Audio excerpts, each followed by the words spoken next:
Oggi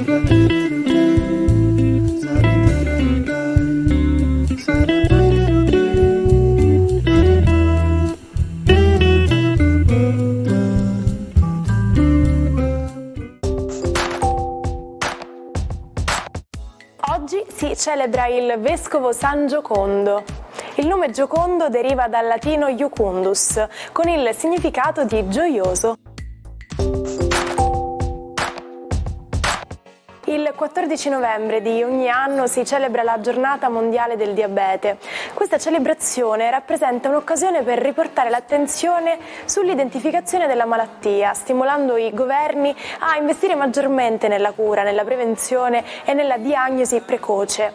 Il diabete viene identificato dall'OMS, Organizzazione Mondiale della Sanità, quale priorità globale per tutti i sistemi sanitari. In Europa interessa circa 60 milioni di adulti e si stima che questo numero sia destinato ad aumentare, per cui il miglioramento delle conoscenze e la consapevolezza delle persone è di importanza fondamentale. Il fisico Theodor Meiman brevettò il 14 novembre 1967 il primo laser funzionante al mondo. Costruì un dispositivo che assorbiva luce verde e blu ed emetteva luce rossa, in grado di concentrare in un punto preciso un fascio di luce sottilissimo ma molto potente. La sua scoperta ebbe immediato riscontro nella chirurgia per correggere i difetti della vista. Ma sapete a cosa serve l'atmosfera terrestre? La Terra è circondata da gas che formano l'atmosfera. Le particelle dei gas, proprio come tutti gli oggetti che sono presenti sulla Terra, vengono trattenute dalla forza di gravità.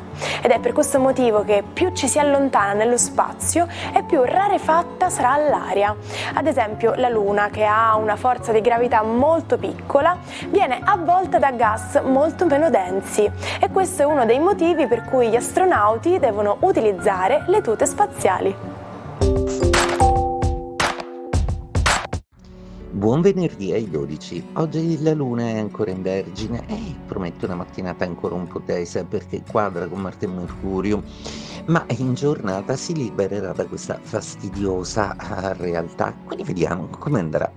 Ariete, Marte in mattinata è abbastanza irritabile con Mercurio, però basterà solo utilizzare le parole giuste, quello per ora non vi viene poi tanto male. Cercate di concentrarvi, tutto qua. Toro. Per voi, per quanto sia complesso per adesso sopportare un po' la condizione astrale generale, c'è qualcosa che è il vostro tesoretto che vi fa andare avanti e vi fa star bene. La consapevolezza che nel lavoro state cominciando a ingranare molto bene, quindi questo vi farà molto felici.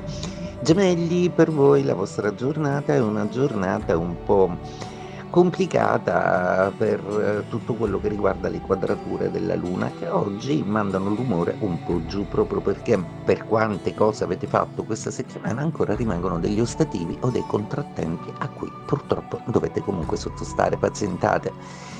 Cancro, per voi oggi la giornata è una giornata molto intensa e piena.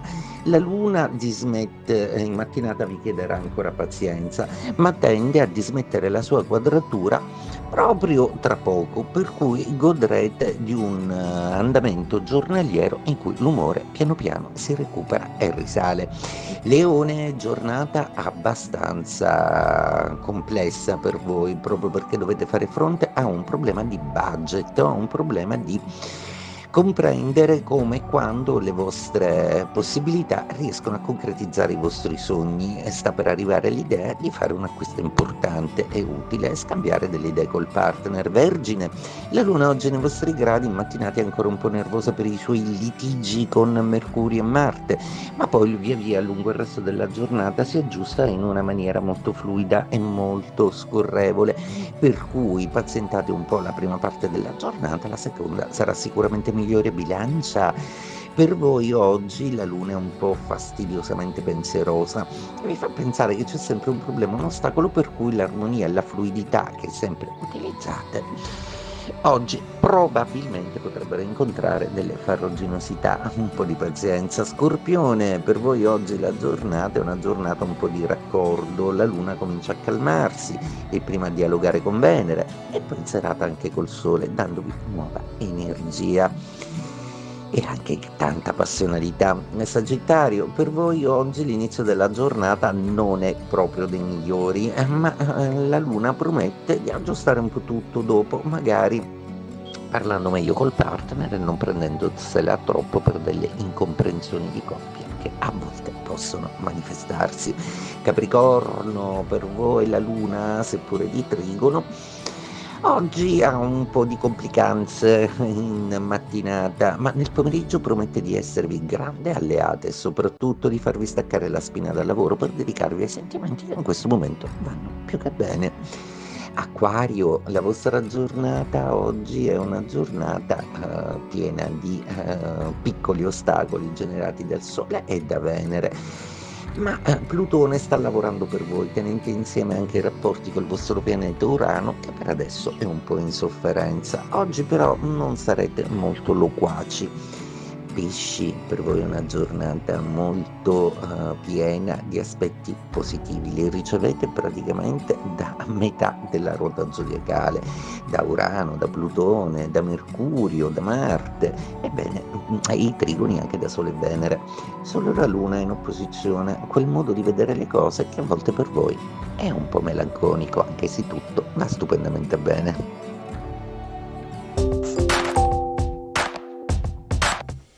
È rimasta memorabile la seconda missione della NASA con il lancio dell'Apollo 12. A poche decine di secondi dal lancio, infatti, il 14 novembre 1969 il razzo è stato attraversato da due fulmini.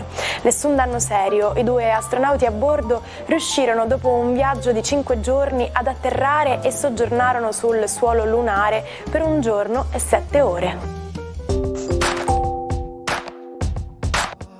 Quando qualcuno mi fa infuriare, io non riesco proprio a trattenermi. Insomma, se devo cantarle a qualcuno, lo faccio tranquillamente.